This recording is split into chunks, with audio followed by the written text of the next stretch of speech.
All right, now we've been down this road before with Cleveland, right? I mean, Cleveland has never been a team, not since the second LeBron James era in Cleveland. They're not a team that's going to win 60 ball games. They're inconsistent as far as effort's concerned. They play to the level of their competition at times. And sometimes they just have some matchup issues. But usually they're a team that's going to win between 53 to 56, 57 wins, 57 is pushing it. But usually they're like a 50-win team during the regular season. It's always the postseason where they crank it up, so to speak. And that's always been the reason why most of the time we don't really pay attention to when they have these types of skids. But this is a little different. Now, I'm not going to say I'm alarmed at Cleveland just yet, because it's very early. And for those of you who are Alonzo Ball fans, I know you got like a book. You're going to key in on what I just said and be like, oh, well, why aren't you all that concerned about Cleveland? But you're already come making a judgment that Alonzo Ball's a bust. Well, first of all, the Cavaliers have a history of being inconsistent in the regular season and always making it to the NBA Finals, okay? They've made 3 consecutive trips to the NBA Finals. So I can give them the benefit of the doubt. Lonzo Ball, on the other hand, I have to go on what I'm seeing so far, okay? Now, he might surprise everybody and become a Hall of Famer. That's why I said in the video he looks like a bust. And by my definition of what I think a bust for his situation would be. Don't agree with it, that's fine. Okay? You don't have to agree with my videos. But getting back to the point, the reason why I'm concerned about Cleveland a little bit is that in the past, Cleveland would lose to, during the regular season, they would lose to the elite teams, okay? But they would pad their record with blowing out teams like the Orlando Magic and the New York Knicks, okay? They would pad their record beating teams like this. Now they're losing by blowout margins at home to teams like this. That's concerning when you're 3-4 going into November. That's very concerning, okay? Or getting close to going into November. The Knicks, who no one predicts is going to win a majority of the games this year. They'd be lucky to win 30 games, in my opinion. But they beat the hell out of Cleveland tonight.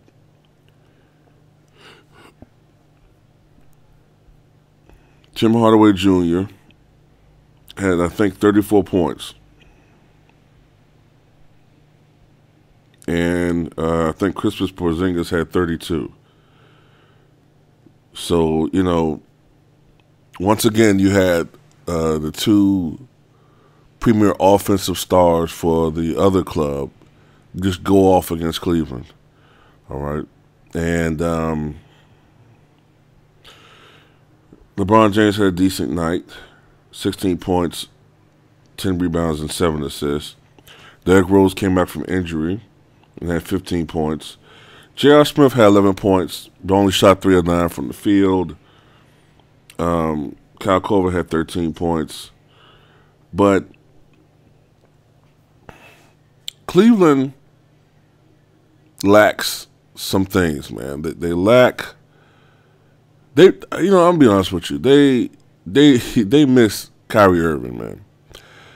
They do not have that secondary superstar, and that's something. See, the consensus was that Dwayne Wade and Derrick Rose would somehow offset the departure of Kyrie Irving offensively together. You know what I mean? Like, Wade is no longer Flash. Okay, everybody should know that by now. He's not the same dude that led the NBA in scoring, several years ago. Always was a top scorer. At various points throughout his career, he was considered either the best shooting guard or the second best shooting guard in the NBA behind Kobe Bryant. Some people consider him all around better than Kobe at various points. That guy is gone. Dwayne Wade is now a shell of what he once was. He was a shell of what he was just 2 years ago. And Derrick Rose is Derrick Rose. The MVP Derrick Rose, I'm convinced now, will never, ever show his head again. That guy is gone. No matter how good Rose is at bullshitting people. And I had a video where people got mad at some shit I was saying about Rose. Rose is a good talker, man, but he's good at bullshitting people, but he's a bullshitter. Okay, Rose will never be the same guy. At least I don't think so. But they miss Kyrie Irving, man. I mean, and that's why I'm starting to wonder. Like I said, I don't think people should panic yet because it's so early in the season. But you got to think, if this continues, this 500 or sub 500 basketball. Because what's a little bit alarming about this stretch is that Cleveland is actually going through, for what I'm seeing, they're actually going through probably the easiest part of their schedule right now in the near future. They're losing the teams they should be beating. They're going to start playing against some more elite teams. And if they're looking this bad now, how are they going to look 2 weeks from now as far as their overall standards? But going back to what I was saying, I wonder if something's going to happen, man. Like, I'm wondering, are they already tuning out Tyronn Lue? I mean, he's only been there.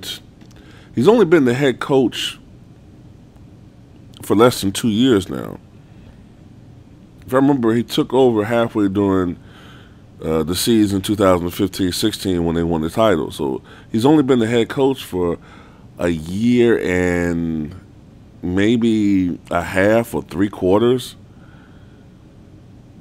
So that's too soon to be already burned out from one coach. Are they going to finally pull the much speculated trigger with Kevin Love as far as a trade? Because while Kevin Love does get off offensively, playing at the center position, he does get off offensively. He's not a good matchup against the other, post players. And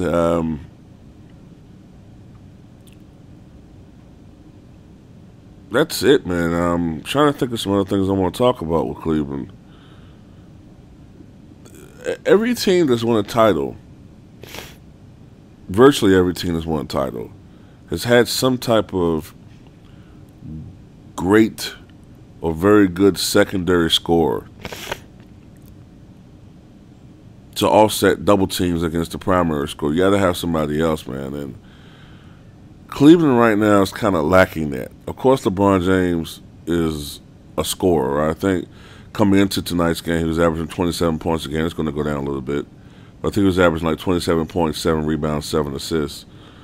That's going to go down a little bit as far as scoring is concerned. But still, he's probably averaging about 25 points a game or something like that.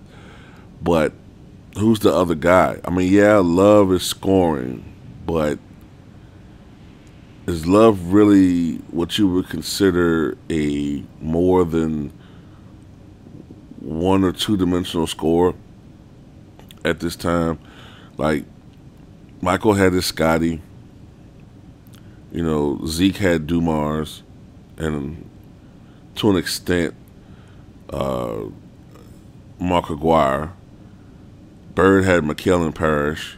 Magic had a plethora of scores, but more or less he relied on Cap.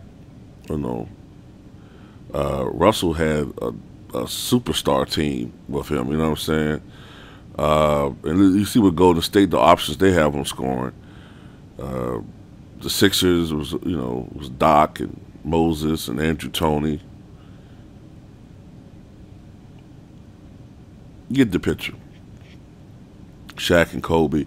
There's always another scorer, but with this situation, and even Akeem Olajuwon, even though a lot of people tend to say he did it by himself, the first team he didn't have necessarily another superstar, but he had Vernon Maxwell. Okay, he had Kenny Smith.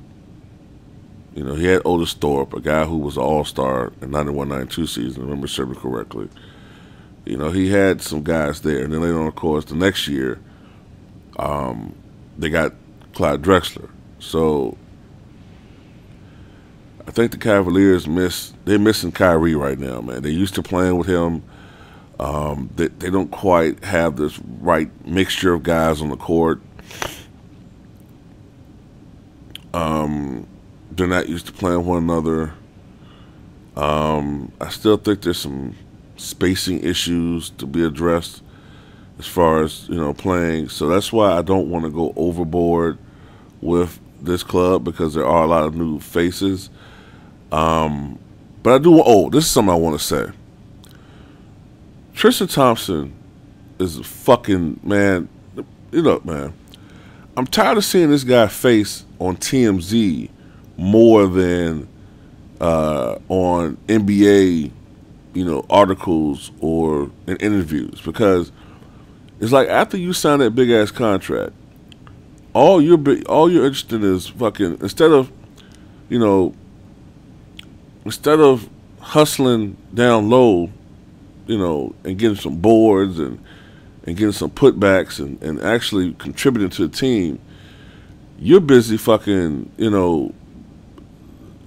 going on vacation and I mean, I don't want to meddle into the guy's personal life, man, but it just seems like a lot of these dudes, man, when they sign these big ass contracts, they get complacent. Then you start seeing like the mediocre effort, they're not playing as hard, and then once they're up, that contract year is up, then all of a sudden you see these guys playing hard again. Because they want to earn that money. Then when they get the big-ass contract, then they start falling off again.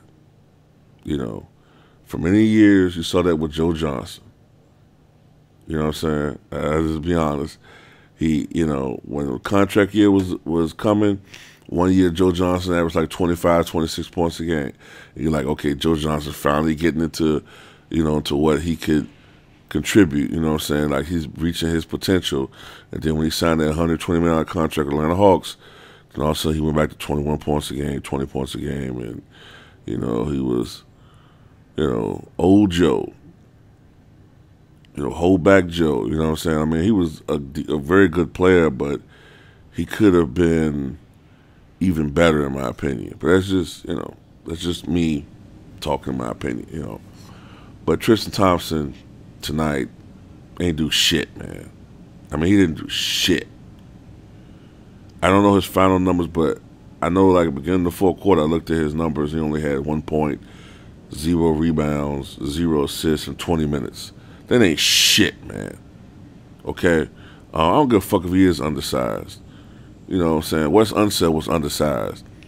Wes Unseld was listed as 6'7", and he probably was like 6'6", because a good inch of that was his fucking afro and shit. And Wes Unseld was going up against Wilt Chamberlain and motherfuckers that was over 7 feet. And he was more than holding his own against these types of guys. So I don't want to hear this shit constantly about him being undersized. Okay, yeah, he's a little bit undersized, man, but shit. Tired of seeing this dude's face next to fucking, that Kardashian bitch, man, and you know what I'm saying, like, fuck you. Like, what are you there for? Why are you with the Cavaliers? Because you're not doing any fucking thing. Anyway, I'm done.